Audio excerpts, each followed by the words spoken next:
Welcome back to the channel, everybody. In today's video we're going to be practicing some crab scales. I'm going to explain to you what those are throughout the range. We're actually going to start in the pedal F. I know that's low. If you can't do it, well, still try to play along. In any case, join us when we get in the higher octaves. But hey, if this is the first time we meet, my name is Raph, and on this channel we do some technical exercises for the trombone. We do some technical play along, so I give you some exercises and we play them together. We post some trombone arrangements, we post some music, some everything that has to do with brass playing and peak performance. So if you're new here, please consider subscribing to the channel. So crab scales is very easy. Basically, you go up one octave in one key, and then you go down that same octave, but on a different key, usually a semi-step higher or lower. So if I show you, it'll be easier than if I talk about it. So this is how it goes. So this is an F scale, and I'm going to go down a semi-step higher in the tonality. So in F sharp or G flat, right? So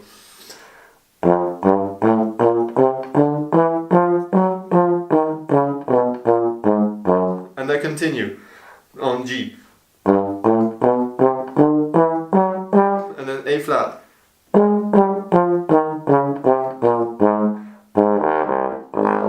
so we're going to do this, and we're going to do this throughout our range, starting from the low F, so pedal F, and we're going to go probably until either the high F or the high B flat. It depends how we feel. Don't strain yourself, so if you need to take a break, take a break.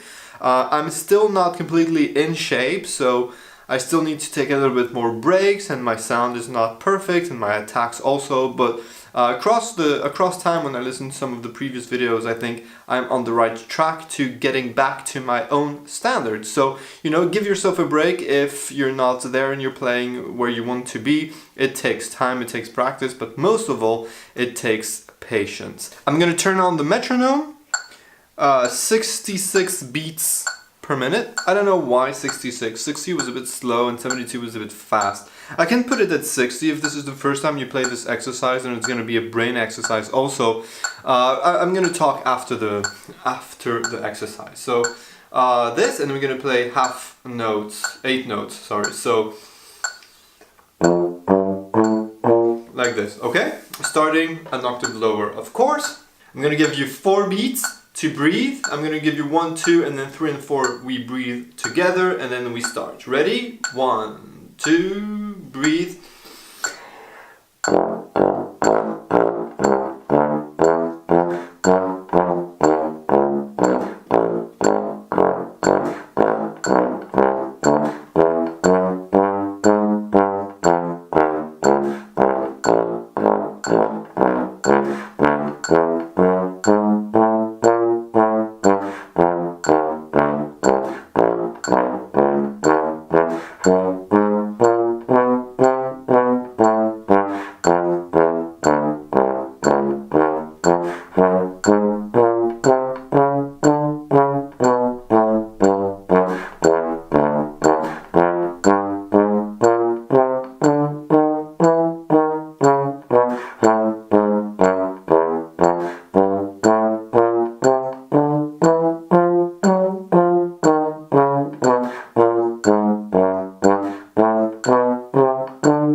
did you go? Please post it in the comments below. It's not about competition, it's about healthy challenges, right? And of course my sound was not so good up there, so that's not a big feat. That's it for today's video. What I wanted to say is, why do we practice scales? Well, we practice scales so that we can be prepared if we're in a musical context and we change key somehow, especially if you're sight reading, you see those sharps and you see those flats. Well, you kind of know where you're going because you're in the tonality of the piece. If you're in G major, you don't even think about it anymore. You know that there's this F sharp here, you know how to play in the keys. If you're improvising, it's even more important. So playing your scales is a very, very important skill. It's not just, oh, I need to practice my scale just because. And practicing your scales is also a really good opportunity to go up and down in the range, practice different dynamics and different articulations. So make sure that you do practice those scales, and of course intonation. Did I mention intonation? It's a really important part of our playing, of course.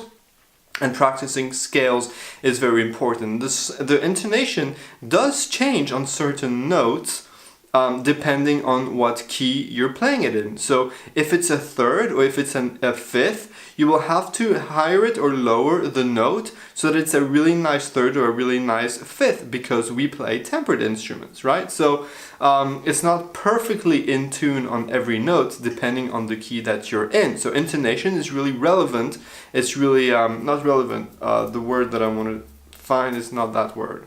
Anyway, it needs to be in that context. Intonation has to be in a certain context. It depends on the sound. It depends on the kind of piece that you're playing. Sometimes we want to play a little bit higher to give it a little bit of brilliance, and sometimes we want it to be a little bit more blending with the section or whatever. So think about intonation as something that is relevant to everything that is around you, and practicing scales is a great tool to practice those things. So that's it for today. If you want to receive all those exercises and all the arrangement, trombone quartets, pieces, etudes, everything that I do on this channel, then please check out my Patreon page. I'm linking it below in the description to this video. If you want to get some free exercises with an email that comes with it every single Sunday, I give you my thoughts on playing the trombone, on playing music, on performance, on a whole load of other things, then you can subscribe to my newsletter. It's completely free. I send it every Sunday, and you can just enjoy it like that. And of course, if you're new to this channel, please subscribe and press this little bell button so that you're alerted next time I post another video.